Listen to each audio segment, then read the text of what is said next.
Are you ready? Ready. All right, let's go. Kevin here, top 100 financial advisor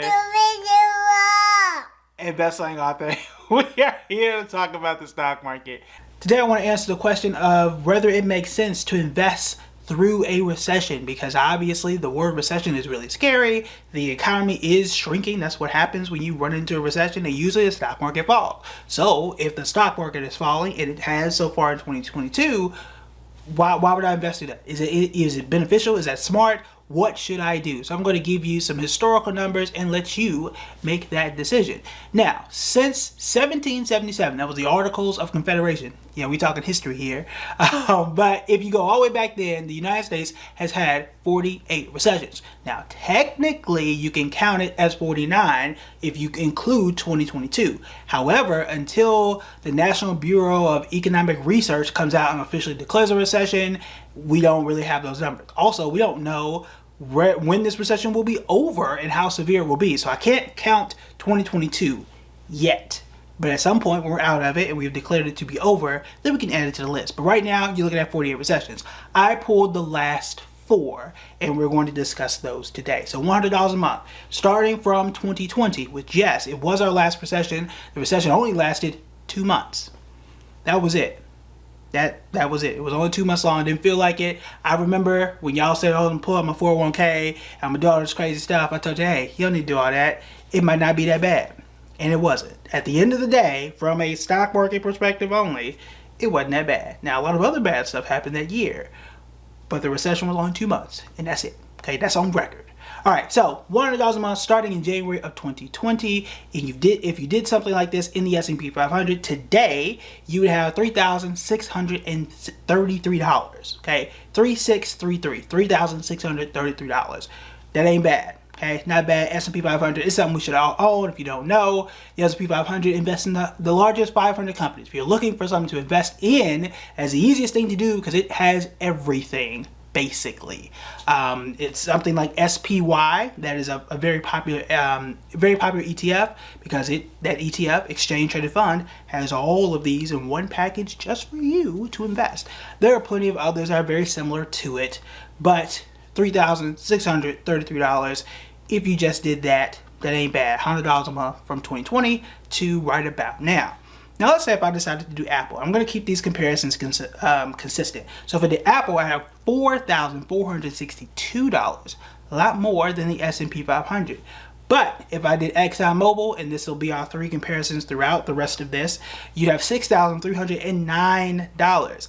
Now, the reason why I included ExxonMobil is just to give you an example of different things you can invest in and how things can change. So in this example, $6,000 for just $100 a month over 2 years, that's really solid. Okay, that's really solid.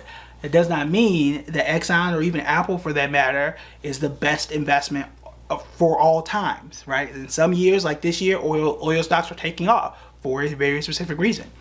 That may not be the case in, let's say, 2007, which was our last recession, or our next recession, rather. That recession only lasted, I say only, but this was probably the longest one we're going to talk about here. But the 2007 recession was really bad, and it lasted 1 year and 6 months, which is the average length of a recession, about 18 months when you parse everything together. Now, $100 a month from the Great Recession, when things were, again, I was there for all of these.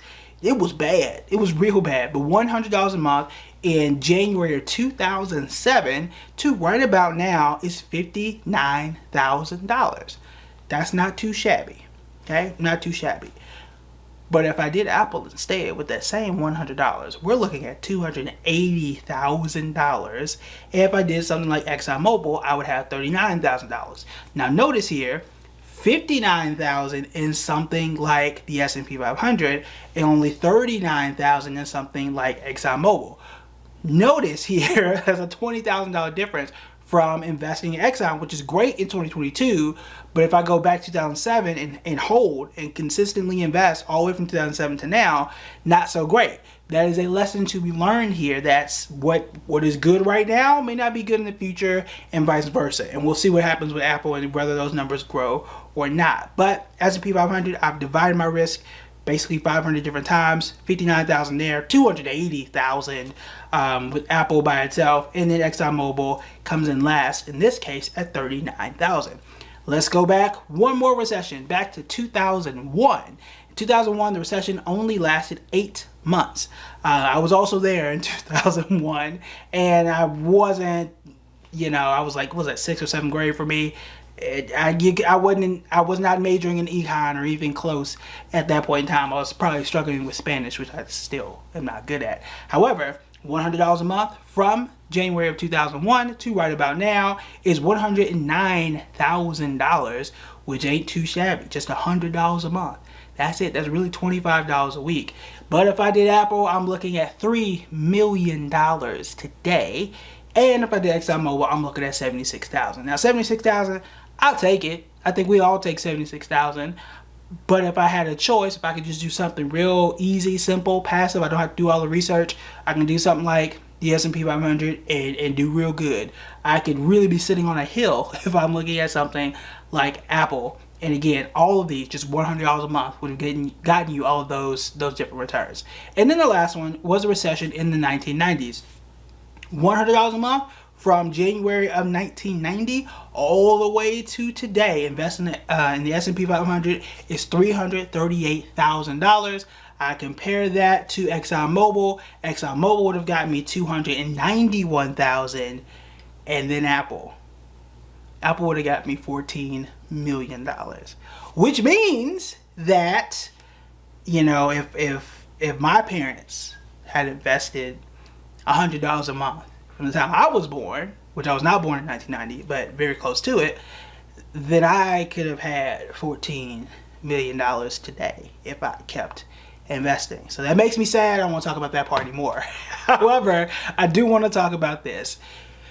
Every recession is different. I cannot predict the future. Okay, I'm gonna just go out there and say that. I don't think that is a spoiler warning or surprise to anyone. However, history has shown us that if you are consistently investing, you are going to be better off. What I can tell you this as well is when you pull your money out and say, oh my God, it's a recession, I think there's a recession or the stock market is going down, and you take your money out, your returns are worse because you don't get those temporary bumps and you miss out on those good days and those good years. For example, in 2022 already, July, and we're already in August now, but July was the best month we had since November of 2020. Okay, November 2020 is the last time we saw a month as good as July. So that means that if you took your money out and you missed, whatever was up 8% or whatever, what the stock, tech stocks were up like 8%. But if you missed out on that and you try to jump back in August, you already missed so far what's been the best month in almost 2 years. You missed it. Okay, I don't know what August will do. Hopefully August will repeat that. We'll see, right? But you miss out on all the good times. The other thing too is when you are consistent, that stuff does add up. When you are consistent, even with small amounts. Again, $100, I could have done this with 1,000. I could have done this with any number of numbers, but I didn't. I just started with just $100. It's usually affordable for all of us. Even if you didn't do that, if you did 50, if you just did 50, cut all those numbers in half. It is more than investing zero. I think that is the important key as well. But every recession that we've had, or at least over the last 4 recessions that we've had, so these are pretty much modern recessions, investing through them ends up making you more money. And the way that works is we talk about buying low, selling high.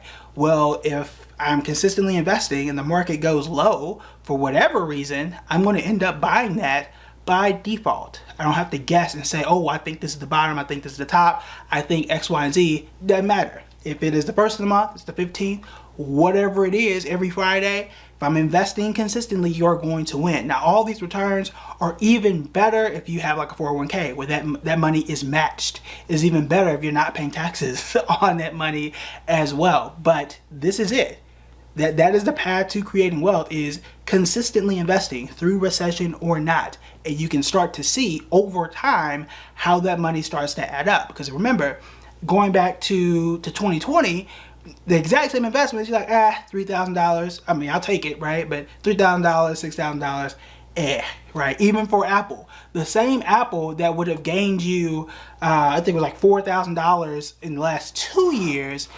If you had did that for longer, you're talking 20 years, you're looking at 2, 3, 4 million or even $14 million. Now, that's not to say that Apple is going to do the exact same thing over the next 20 years, but I wish it would. Right? What I'm not going to do is sit back and not invest in it and, and find out what happens. But you get the point here. Invest for the long term. Can it make sense to invest in recession? Yes, it absolutely could. Does that mean you take everything out of your savings and don't have any cushion? No, it does not. It means to be balanced, and it shows you that even small amounts can make a difference. All right, if you want to learn more and you want to have greater detail, deep dives into certain companies, what you should invest in, what questions you have, feel free to join our members only. I did a really detailed deep dive on the top 5 stocks that I like based on the CHIPS bill that was passed last week. The CHIPS bill is a $52 billion deal that is going to go to certain companies that are going to, or at least want to, build manufacturing hubs in the US for chips. Chips go into everything, including computers, this camera, this PlayStation that I haven't turned on in months, and everything else. So that is it for me. Make sure that you like and subscribe. We got brand new content Monday through Friday here. So make sure that you are tuned and in the right places. All right, I'll see you guys at the members only, and I'll see y'all tomorrow. Bye.